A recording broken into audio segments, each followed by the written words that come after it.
조선 부마록. 조선시대 부마와 태조 이성계의 장녀. 경신 공주의 남편 이해. 조선시대의 부마란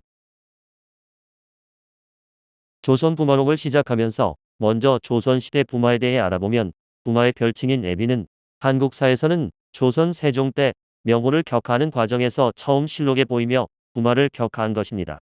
조선의 경우는 세조 때부터 의빈이라고 하고 의빈부에서 관장했는데 의빈은 예의를 갖춘 손님이란 뜻으로 사위를 흔히 백년 손님이라 부르는 것과 일맥상통합니다. 공주의 남편은 종일품 위, 옹주의 남편은 종이품 위, 군주의 남편은 정삼품 부위, 견주의 남편은 종삼품의 첨위로 봉했는데 보통 직위 앞에는 부마의 본관이나 그곳에서 따온 칭호가 들어갑니다. 예를 들어 단종의 누나인 경혜공주의 남편 정종의 봉호인 영양위는 본관인 해주의 별칭인 대령에서 따온 것인데 공주는 왕의 정녀, 옹주는 왕의 서녀, 군주는 세자의 정녀, 견주는 세자의 서녀입니다. 왕의 사위인 만큼 대우가 각별하고 왕실에서 넉넉하게 지원을 해줘 편하게 살 수는 있지만 처신을 잘못해서 정쟁에 휘말리거나 배짱이 두둑해져 바람을 피다 장인에게 걸려 혼쭐나는 경우도 있었습니다.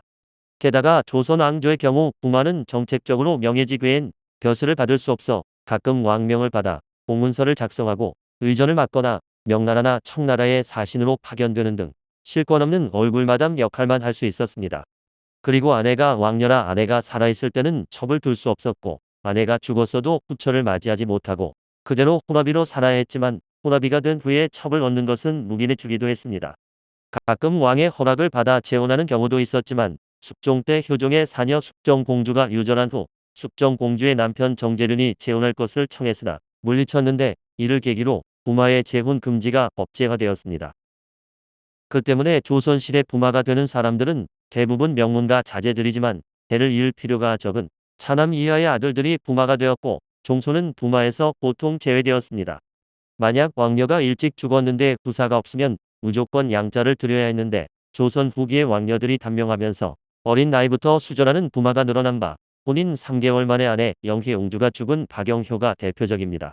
부마는 재혼을 못한다는 관념이 워낙 강해서 박영효는 조선이 멸망한 뒤로도 후처를 드리지 못했고 죽어서도 정실부인 영혜옹주의 곁에 묻혔습니다.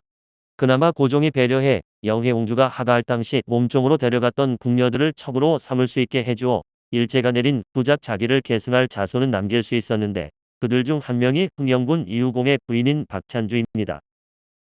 다만 혼례를 치르지 못하고 약혼 단계에서 왕녀가 유전한 경우에는 부마로 인정되지 않고 없던 일이 되어 이후 다른 여자와 결혼을 했는데 현종의 딸 명혜공주의 약혼자 신유경과 명선공주의 약혼자 맹만택이 이런 경우입니다. 공주든 옹주든 왕녀는 풍계를 초월한 신분들이라서 남편과 시부모들도 며느리를 받들어 모셔야 했는데 천지군친 사람 말대로 부는 친보다 앞이라 군인 왕녀가 친인 시부모에 우선한 것입니다.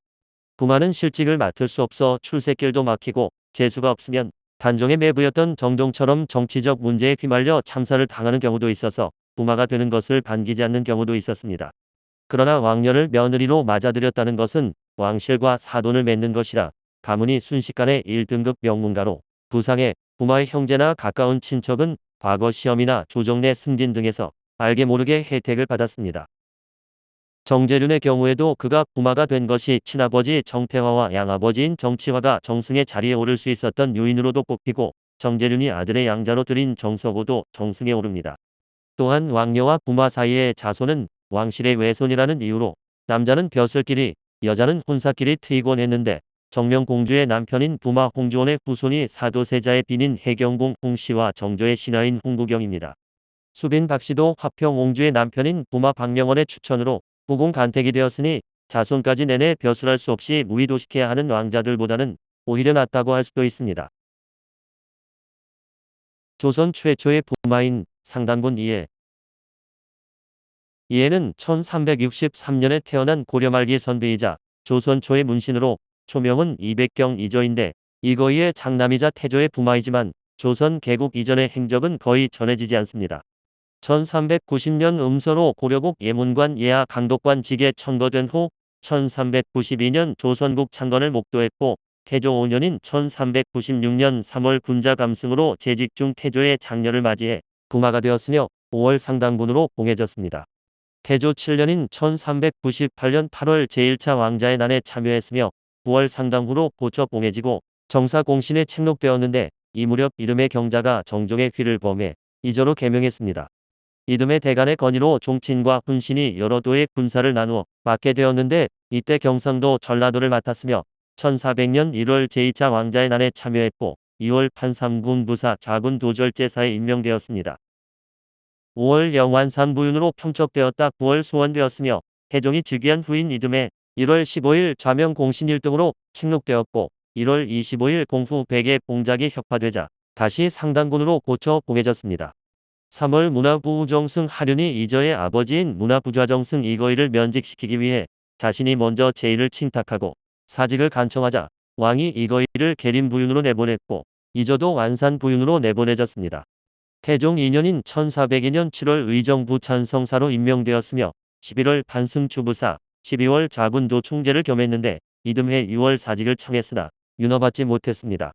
10월 왕에게 자신의 조부인 형부상서 이정의 시호를 청해 문간이란 시호를 받았으며 태종 4년인 1404년 6월 천변지교로 하륜 성섭린 이직과 함께 치사를 청해 파직되었습니다.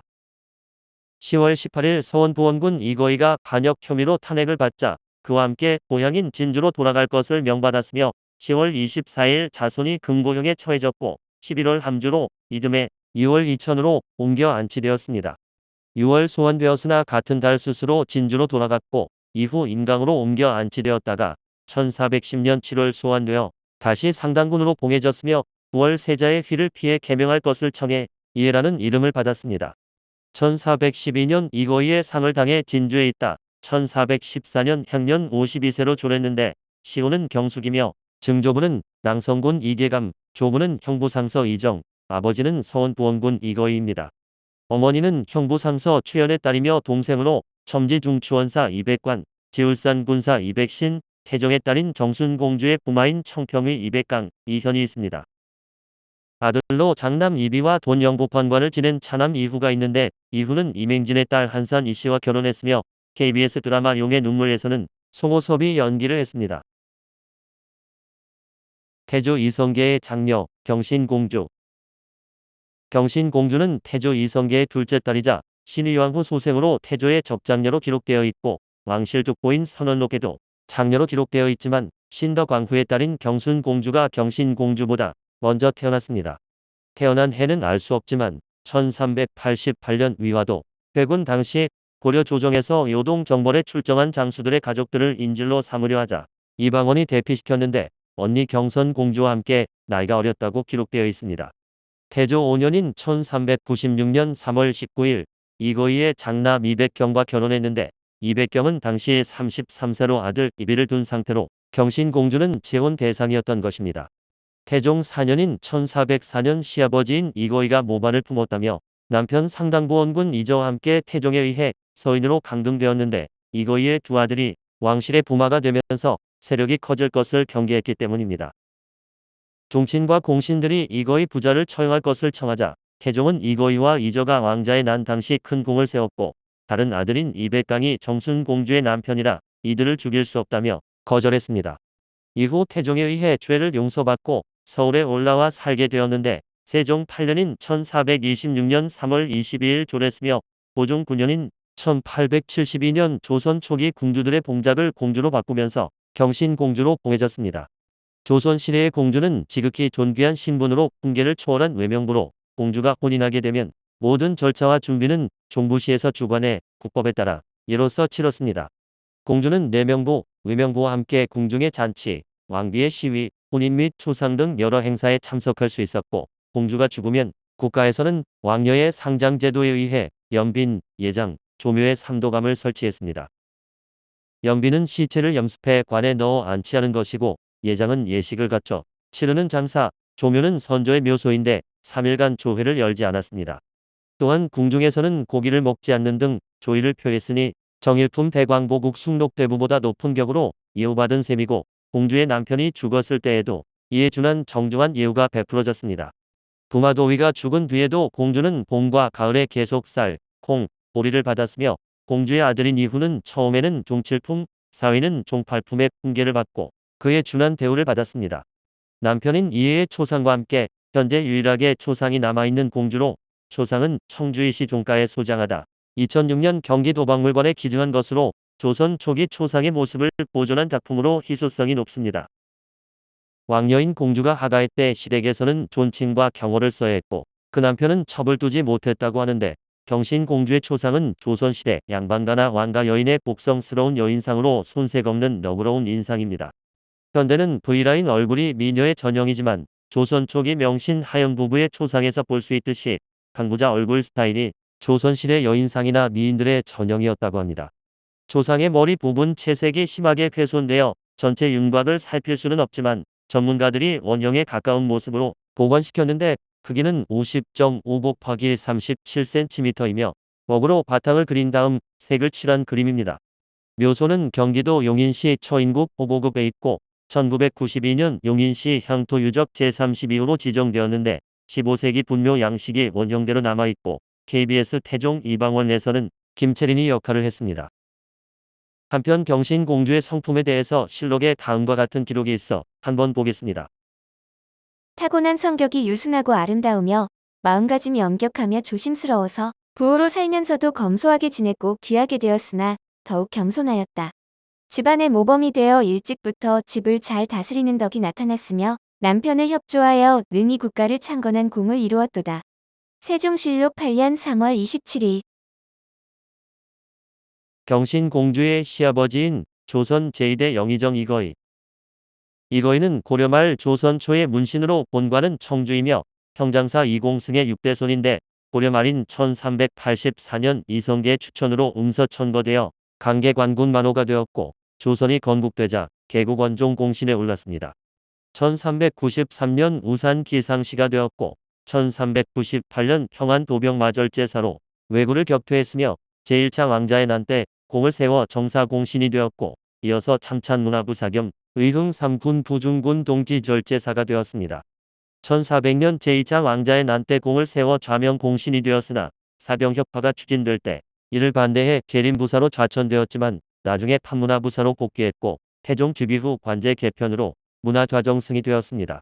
1402년 영의정부사가 되었고 70세 이상의 노재상들이 모이던 친목 모임인 기로회를 처음으로 설립했고 다시 영사평부사가 되었지만 1404년 사병협파에 반대한 죄로 탄핵을 받아 진천으로 낙향습니다.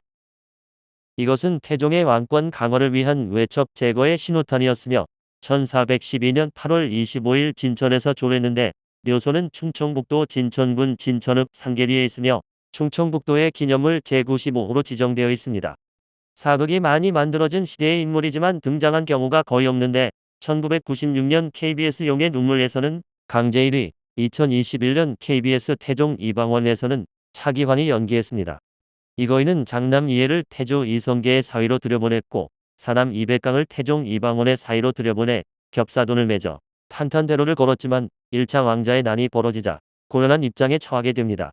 생각하지도 못한 이성계와 이방원의 싸움 속에서 이거희는 선택을 해야 되었는데 정세 판단이 빠르고 처세술이 능란했던 이거희는 이방원을 선택해 정사공신의 이름을 올립니다.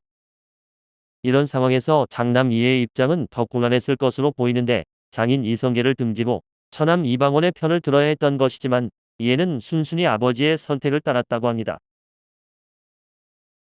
오늘 조선부마록은 조선시대의 부마와 태조 이성계의 장녀 경신공주의 남편 이해였습니다.